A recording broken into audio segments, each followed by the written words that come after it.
प्रिय श्रोतागण, परमेश्वर का प्रेम कौन नहीं चाहता, लेकिन परमेश्वर अपना प्रेम सभी को अलग अलग रूपों में देते हैं। किसी को जीवन में ढेरों दुख मिलते हैं, तो किसी का जीवन मिला जुला रहता है। लेकिन एक सामान्य व्यक्ति के साथ जब भी कुछ बुरा होता है, तो वह एक बार यह अवश्य ही सोचता है कि पता नहीं क्या परमेश्वर उससे प्रेम करते हैं या नहीं। मित्रों, आज की इस प्रस्तुति में हम आपको बताएंगे 8 ऐसे संकेत कि आप परमपिता से कितने निकट हैं और परमपिता आपको कितना प्रेम करते हैं। आध्यात्मिकता एवं ज्ञान वृद्धि हेतु हमारे चैनल धर्म लोक को सब्सक्राइब करें। मित्रों, अगर परमेश्वर आपसे प्रेम करते हैं तो उसका पहला संकेत यह है कि आप जो भी करोगे उसमें आपको सफलता नहीं मिलेगी, आपको विफलता ही मिलेगी। जी हाँ मित्रों, यह सुनकर आपको थोड़ा विचित्र लग सकता है, परंतु यह सच्चाई है कि आप हर चीज में अपना 100% दोगे, परिश्रम और मेहनत करोगे, लेकिन आपको सक्सेस नहीं मिलेगी। और यह बार बार होगा जब तक कि आपकी आंखें नहीं खुल जाती। मित्रों, दूसरा संकेत है कि आपको अपने ऊपर जो विश्वास है वह खत्म हो जाएगा। जी हाँ मित्रों, जब परमेश्वर आपके साथ होते हैं तो आपको बिल्कुल अकेला फील होता है। आप नहीं समझ पाओगे कि आपको आगे क्या करना चाहिए। आप खुद को एक ऐसी स्थिति में महसूस करोगे जहां आपकी कोई मदद नहीं कर सकता। आप किसी को अपनी परेशानी शेयर नहीं कर पाओगे। अगर किसी को अपनी परेशानी बता भी दोगे तो वह उनके लिए बहुत छोटी बात होगी, या फिर वह लोग आपकी बात पर ध्यान ही नहीं देंगे। मित्रों, ईश्वर का तीसरा संकेत है आपके जीवन में दुख अपने चरम सीमा पर होंगे। हाँ मित्रों, आपको लगेगा कि मेरे जीवन में इससे बुरा क्या हो सकता है। आप दुख की चरम सीमा को महसूस कर लेंगे। मित्रों, आपने महान लोगों का जीवन तो देखा ही होगा। सभी अपने जीवन में बड़े से बड़े दुखों में गिरे और उनके अंदर वैराग्य आया, और इस जीवन और सांसारिक सुखों के आगे ईश्वर को जानने की उनके मन में प्यास जगी, और अंत में उन्होंने परमेश्वर का साक्षात्कार भी प्राप्त कर लिया।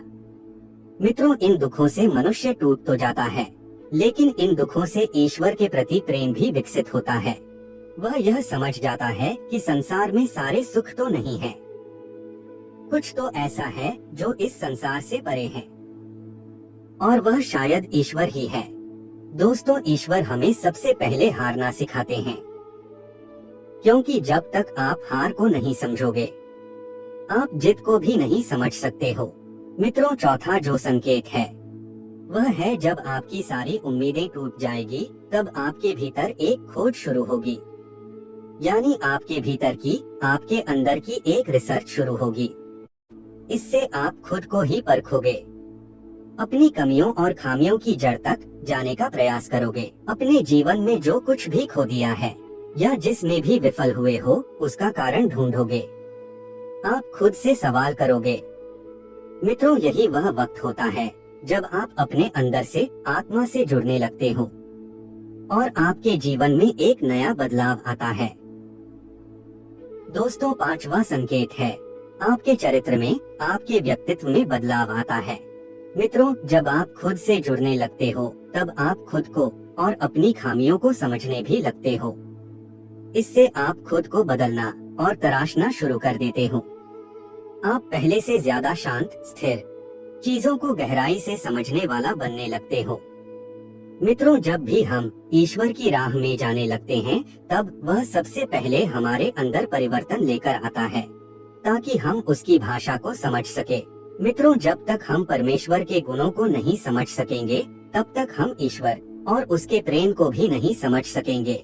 इसीलिए ईश्वर हमारे अंदर बदलाव लाते हैं, हमें उनकी भाषा को समझना सिखाते हैं, चाहे फिर वह दुख हो या कोई और खास अनुभव। छठा संकेत है आप किसी भी चीज में हार या जीत का अनुभव नहीं करोगे। मित्रों, यह वह वक्त होगा जब आप बदल चुके होंगे, आपके अंदर बदलाव आ रहा है। अब आपका जीवन के प्रति दृष्टिकोण बदलता जाएगा। जिससे सांसारिक जीवन में घट रही घटनाओं का आप पर असर कम होगा। बाहर सांसारिक जीवन में घट रही घटनाओं को आप एक नाटक के रूप में देखना शुरू कर दोगे, न कि एक वास्तविकता के रूप में। आपके अंदर साक्षी भाव आ जाएगा। आपके लिए संसार महज एक नाटक होगा, इससे ज्यादा और कुछ भी नहीं। दोस्तों, 7वां संकेत है, जब आपको यह महसूस होने लगेगा कि आप ईश्वर के बहुत निकट पहुंच चुके हो, तभी आपके जीवन में सबसे बड़ा झटका लगेगा।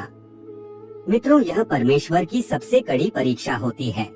यहाँ पर आपका विश्वास, आपकी बुद्धि, हर चीज तोली जाएगी जो कुछ भी अभी तक आपने अपनी यात्रा और साधना के द्वारा सीखी है।